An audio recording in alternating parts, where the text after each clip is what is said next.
মিহির যখন এই গ্রামে এসে পৌঁছালো তখন ঘড়ির কাঁটা প্রায় রাত 10টার কাছাকাছি। অনেক কম বয়সেই মিহির পুলিশের চাকরিটা পেয়েছে। আজ পর্যন্ত প্রায় নানান জায়গায় তার পোস্টিং হয়েছে, কখনো বড় কোনো শহরে, আবার কখনো প্রত্যন্ত গ্রামে। শেষে কলকাতা থেকে তাকে এই পলাশদিঘিতে পাঠানো হলো। গ্রামটা ভারী সুন্দর, তবে রাত নামলেই যেন এই গ্রামের চেহারাটাই বদলে যায়। ওহ, আজ বেশ অনেকটাই ধকল গেল। বলতে গেলে সারাদিনটাই ট্রেনে বাসে কেটে গেল। দেখি কোনো কাউকে দেখতে পেলে জিজ্ঞেস করব ওই কালিন্দী নদীটা কোন দিকে। নদীটা কোনো রকমে পেরোতে পারলে ভালো হয়, কিন্তু এই গণ্ডগ্রামে এত রাতে কি নৌকা পাবো? কে জানে, কপাল যদি ভালো থাকে তাহলে হয়তো পাবো। মিহির এসব কথা নিজের মনে বিড়বিড় করতে করতে হেঁটে যাচ্ছিল কাঁচা পাকা রাস্তাটা দিয়ে। চারিদিকে শুধু ঝিঝির ডাক ছাড়া আর কিছুই শোনা যায় না। শুধু মাঝে মধ্যে রক্ত জল করা শিয়ালের ডাক ভেসে আসে দূর থেকে। এরম পরিবেশ অবশ্য মিহিরের খুবই প্রিয়। গত কয়েক মাস ধরে ধুলোবালি ভর্তি শহরে থেকে সে একটু হাঁপিয়ে উঠেছিল। এই গ্রামে এসে তার মনটা একটু হলেও ভালো হয়েছে। হাঁটতে হাঁটতে সে পথে একটা লোককে দেখতে পায়। লোকটা একটু রোগাটে গোছের, গায়ের রংটা কালো। মিহির তাকে জিজ্ঞেস করল, এই যে শুনছেন, বলছি এই কালিন্দী নদীটা আর কতটা দূরে মশাই? কি বললেন?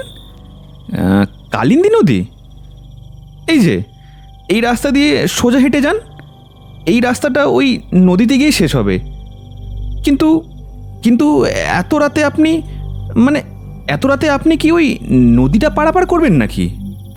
হ্যাঁ, একদম ঠিকই বলেছেন মশাই। আমি আসলে এই পলাশদিঘির নতুন ইন্সপেক্টর। কলকাতা থেকে এখানে এসে পৌঁছাতে এই একটু রাত হয়ে গেল আর কি। আমাকে আর যেভাবেই হোক ওই নদী পেরিয়ে কোয়ার্টারে গিয়ে পৌঁছতেই হবে। ও আচ্ছা আচ্ছা, আপনি ওই কলিকাতা থেকে আসছেন তাহলে? হ্যাঁ, এমনিতেই বেশ রাত হয়েছে, কাল আবার সকাল সকাল চার্জ নিতে হবে, তাই আজ আমার এই নদীটা পেরোনো খুবই দরকার। আপনি কোনোভাবে কি আমাকে সাহায্য করতে পারবেন? না বাবু, না। আপনার যদি অতই দরকার আপনি যান বাবু। তবে আমাকে ক্ষমা করবেন, আমি এতে আপনাকে কোনো সাহায্য করতে পারবো নি। তবে বাবু একটা কথা, আপনি ওই নদীটা রাতের বেলায় না পেরোলেই ভালো। ও নদী দিনের বেলায় যতটা সুন্দর লাগে, রাতের বেলায় ঠিক ততটাই ভয়ানক হয়ে ওঠে। তাই বলছি, এই রাত বিরেতে ওই নদীর কাছে যাবেননি বাবু, আপনার বিপদ হতে পারে। মিহির লোকটার কথায় অতটা গুরুত্ব দিল না। গন্তব্যে পৌঁছানোর বিকল্প কোনো রাস্তাও আর নেই। আর এমনিতেও সে ভালো করেই জানে গ্রামের লোকেরা কথায় কথায় ভূত প্রেতের গল্প শুরু করে ফেলে। তাই কথাটা এড়িয়ে লোকটাকে সে বলল, এই অল্প বয়সে চাকরি করে অনেক চোর ডাকাত গুন্ডা মস্তানদের শায়েস্তা করেছি আমি, তাই আমি ওসবে ভয় টয় আর পাই না। যাকে আমি দেখে নেব কি করা যায়, এখন চলি তবে। এই বলে মিহির গট গট করে হেঁটে লোকটার সামনে দিয়ে চলে গেল। লোকটা আরও কিছু যেন বলতে যাচ্ছিল তাকে, কিন্তু কথাটা বলার আর সুযোগ পেল না সে।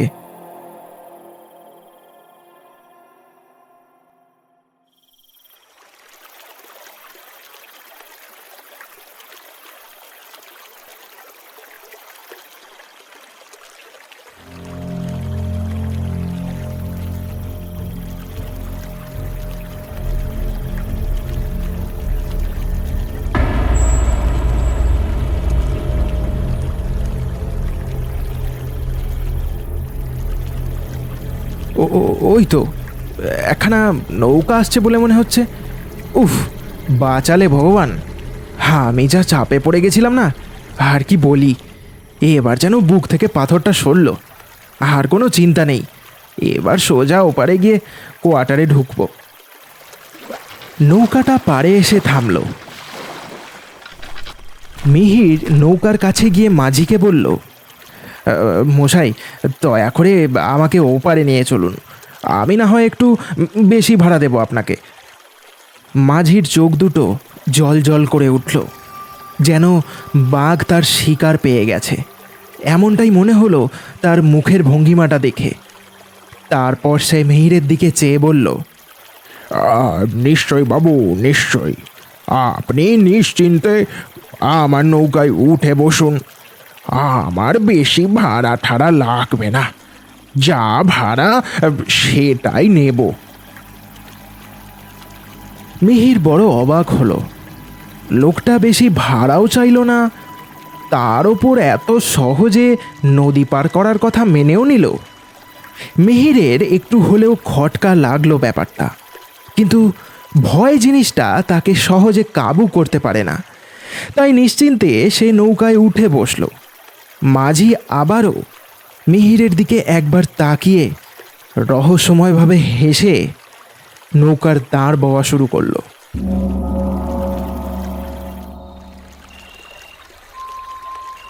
আকাশে চাঁদ ঢাকা পড়েছে মায়াবী মেঘের চাদরে। চারিদিক একেবারে জনমানব শূন্য আর নিস্তব্ধ। ছলাৎ ছলাৎ আওয়াজ করতে করতে নৌকাটা আস্তে আস্তে নদীর বুক চিরে যেন মৃত্যুপুরীর দিকে এগোচ্ছে। মাঝি চুপ করে এক নাগারে নৌকার দাঁড় টেনেই চলেছে। নিস্তব্ধ পরিবেশটা ভেঙে মিহির বলল, তা মশাই, এই বুড়ো বয়সেও দেখছি আপনার গায়ে বেশ ভালোই জোর আছে, কত তাড়াতাড়ি নৌকাটা এগিয়ে নিয়ে চলেছেন। মিহিরের কথা শুনে মাঝি একটু হেসে উঠল। বাবু, আমরা হচ্ছি গাঁয়ের মানুষ, ছোট থেকে রোদে জলে ভিজে বড় হয়েছি আর কি, তাই রক্তে এখনো বেশ ভালোই জোর আছে। তা বাবু, আপনি শহর থেকে আসছেন বুঝি? হ্যাঁ, মানে আমি ওই কলকাতা থেকে আসছি আর কি। এই গ্রামে আমার পোস্টিং হয়েছে, আমি আপনাদের এই গ্রামের নতুন ইন্সপেক্টর। মিহিরের এই কথা শুনে মাঝি যেন একটু গুম খেয়ে গেল, কোনো কথা বলল না সে। এরই মধ্যে মিহির লক্ষ্য করল আশপাশের পরিবেশে কেমন যেন একটা গা ছমছমে ব্যাপার ঘটতে শুরু করেছে। নদীর শীতল হাওয়াটাও যেন গা হাতগুলো ভারী করে দিতে চাইছে। আচ্ছা, আপনার নামটাই যে জানা হলো না, দেখুন দেখি। আমার নাম মিহির। আপনার নামটা কি মশাই বলুন তো? বারবার এরম মশাই মশাই বলে ডাকতে বড় অসুবিধা হচ্ছে। মাঝি এবার একটু গম্ভীর হয়ে বলল, বাবু, আমার নাম সুবল, লোকে আমাকে সুবল মাঝি বলে ডাকতো। এক সময় আমার এই নৌকা করে কত লোকজনকে যে নদী পার করিয়েছি তার হিসেব নেই। মানে আপনি কি বলতে চাইছেন সুবলবাবু? আমি ঠিক বুঝলাম না। নদী পারাপার করাতেন মানে? এখন কি আর সেইভাবে নৌকা চালান না নাকি? না বাবু, সে তো কবেই। সুবল মাঝি যেন কিছু একটা বলতে যাচ্ছিল, কিন্তু সে কথাটা বলল না। বাবু, যতক্ষণ এই নদী পেরোচ্ছেন ততক্ষণ আপনাকে আমার সাথে ঘটে যাওয়া একটা ঘটনা শোনাই। মিহির ভাবল ভালোই হবে, গল্প শুনতে শুনতে নদী পেরোনো হবে, এর চেয়ে ভালো আর কিছু হতেই পারে না। তাই সে চুপ করে বসে মাঝির কথা শুনতে শুরু করলো। এক সময় আমি সারা দিন ধরে এই নদীতে নৌকা চালাতাম, যা টাকা রোজগার হতো তা দিয়ে সংসার চলে যেত। কিন্তু আমার কপাল, একদিন হঠাৎ এই গ্রামে এই এই আপনারই মতো একজন পুলিশ বাবু শহর থেকে বদলি হয়ে আসলো। লোকটা সুবিদের ছিল না, পাক্কা ঘুষখোর ছিল। এই গ্রামে তখন এক নাম করা গুন্ডা বাস করত। অবশ্য সে শেষ পর্যন্ত এই আমার হাতেই মরেছে। যাকে ওসব কথা না হয় পরে হবে। হ্যাঁ, তা একদিন হলো কি, ওই পুলিশ অফিসারকে ওই গুন্ডাটা মানে আমাদের ওই কালু মস্তান হাত করলো। একদিন মাঝরাতে ওই কালু মস্তান এই গ্রামেরই একজনকে খুন করলো।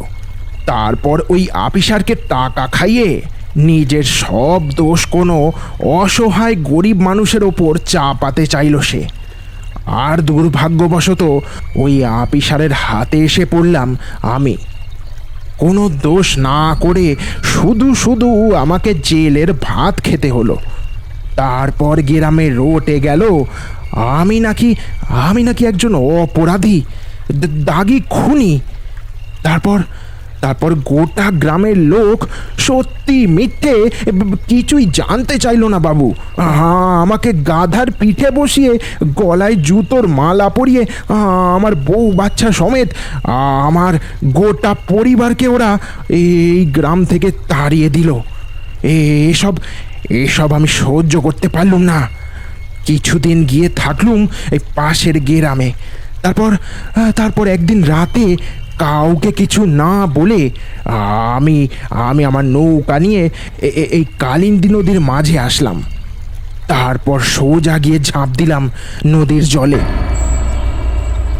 মাঝির কথাগুলো শুনে মিহির যেন তার মুখের কথা হারিয়ে ফেলল। সে ভাবল আদৌ মাঝি তার সাথে রসিকতা করছে নাকি সত্যি সত্যি মাঝি।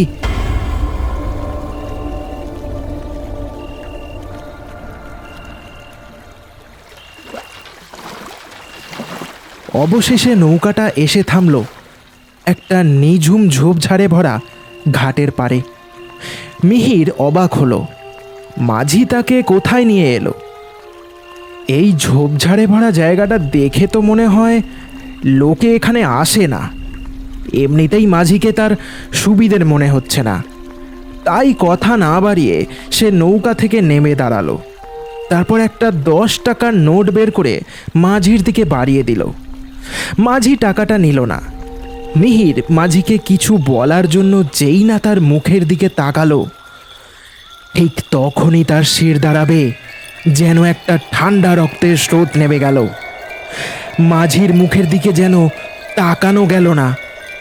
মিহির লক্ষ্য করল মাঝির সারা শরীরটা এবার যেন আস্তে আস্তে পচতে শুরু করেছে। হাত পা সব যেন আস্তে আস্তে শুকিয়ে দড়ির মতো হয়ে যাচ্ছে। চোখগুলো ভয়ানক, রক্ত জল করা মাঝির মুখটা এই মায়াবী নিশির অন্ধকারে যেন আরো ভয়ানক লাগছে। বাবু, কি জানেন তো, আমি এই পুলিশ জাতের পশুটা একদম সহ্য করতে পারি না। বহুদিনের পুরনো রাগ জমে আছে যে। বেঁচে থেকে আমি যেই কষ্ট পেয়েছি তোদের জন্য, তার জ্বালা কোনোদিনও মিটবে না। আমি মরার পর আমার গোটা পরিবারও আত্মহত্যা করলো সেদিন। আর এই সব হয়েছে তোদের মতো লোকেদের জন্য। মানুষের মূল্য কি এতটাই কম তোদের কাছে?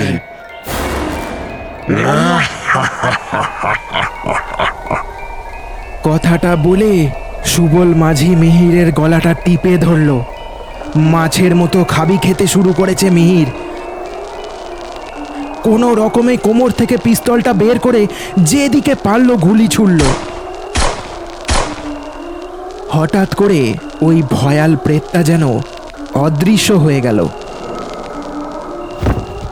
মিহির ছিটকে গিয়ে পড়ল মাটির ওপর। তারপর হাত পা ঝেড়ে কোনো রকমে উঠে দাঁড়ালো।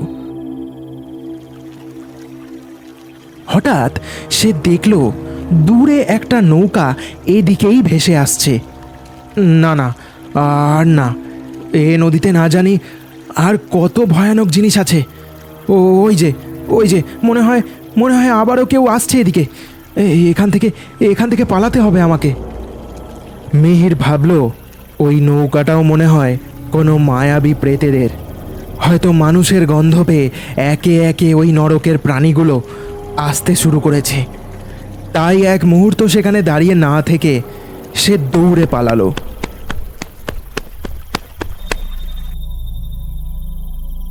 হঠাৎ একটা বয়স্ক লোককে সে রাস্তার পাশে দাঁড়িয়ে থাকতে দেখল।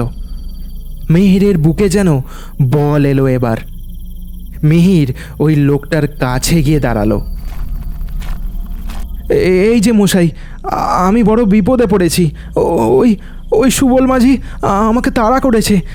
আমাকে আমাকে দয়া করে বাঁচান। সে কি বলছো বাবা? আচ্ছা আচ্ছা, তুমি চিন্তা করো না, আমি এই গ্রামের মোড়ল, আমি দেখছি কি করা যায়। উফ, হাঁফ ছেড়ে বাঁচা গেল। আমি আসলে এই গ্রামের নতুন ইন্সপেক্টর। আমার নাম মিহির সেন।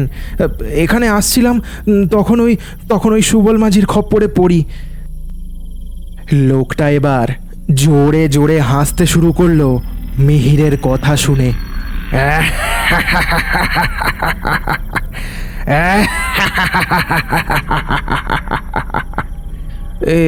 কি মশাই, আমি বিপদে পড়েছি আর আর আপনি এভাবে হাসছেন?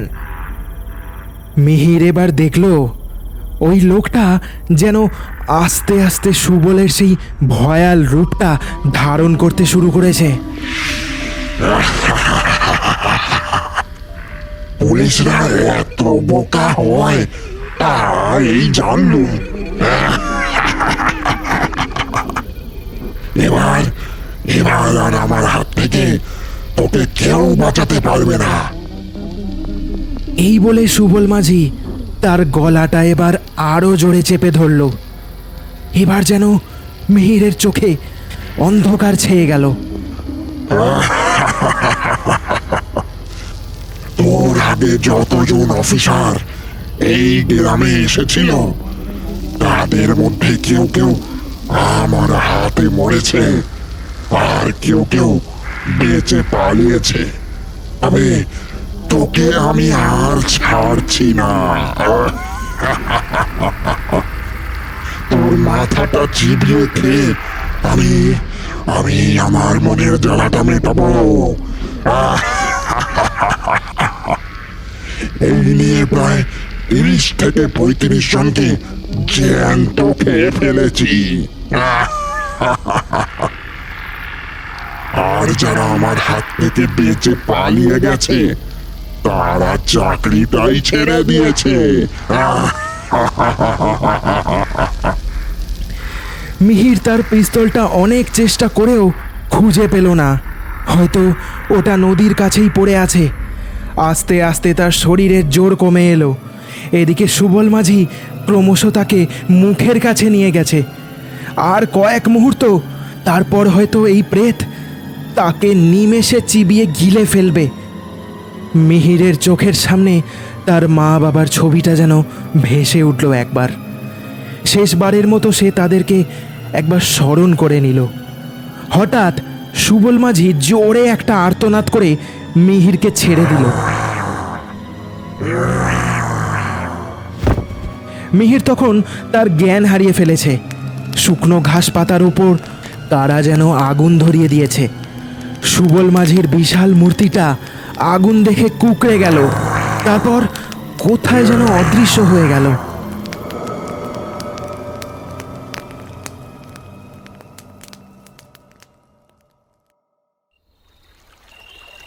মিহিরের জ্ঞান ফেরার পর সে নিজেকে একটা নৌকার ওপর দেখতে পেল। নৌকার মধ্যে আরও দুটো লোক বসে। তার মধ্যে একটা লোকের মুখ মিহিরের খুবই চেনা। আমাকে তোমরা কোথায় নিয়ে এসেছো? আর আমি ওই সুবল মাঝির হাত থেকে বাঁচলাম কি করে?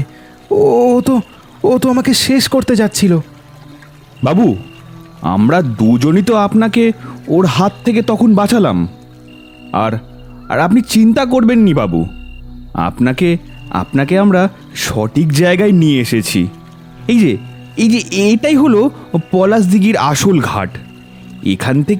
এখান থেকে আপনার থানা খুব একটা বেশি দূর নয়। মিহির লোকটাকে এবার ভালো করে দেখল।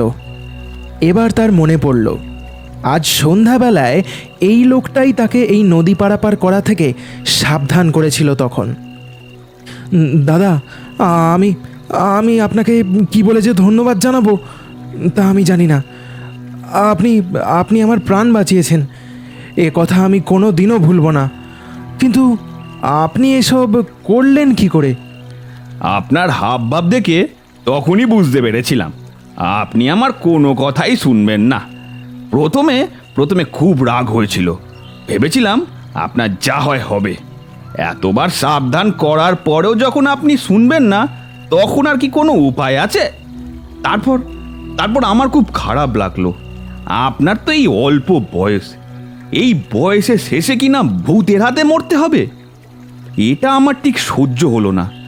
আর সব থেকে বড় কথা হলো যে আপনাকে দেখে আমার খারাপ মনে হয়নি।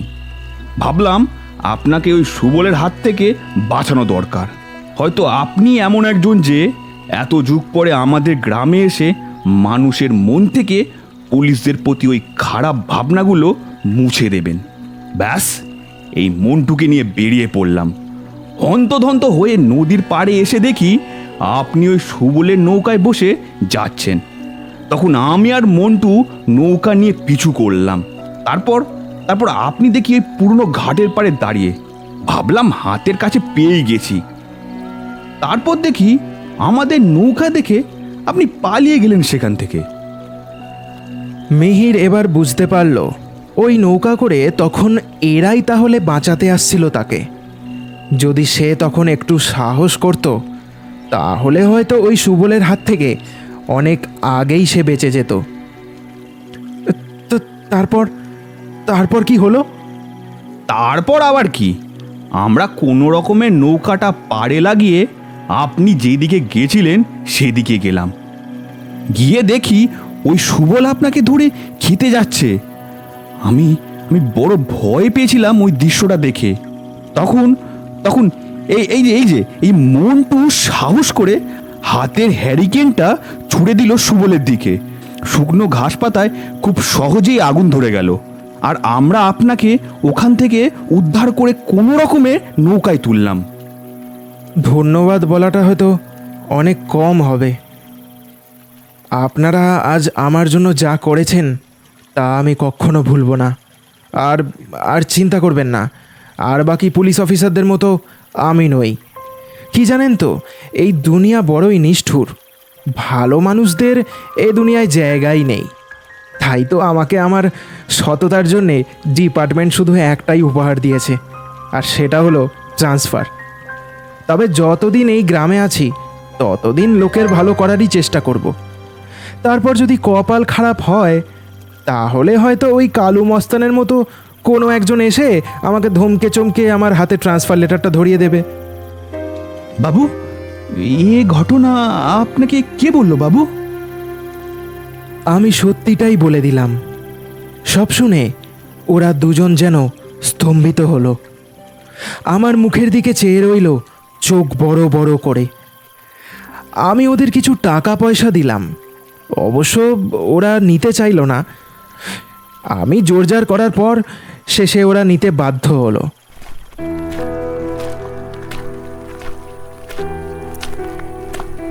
নৌকা থেকে নেমে যখন রাস্তা দিয়ে হেঁটে কোয়ার্টারের দিকে যাচ্ছিলাম, তখন দেখি আকাশে সূর্যের আলো দেখা দিয়েছে। সত্যি, গ্রামের সকালটা বোধহয় এরমই মনমুগ্ধ করাই হয়।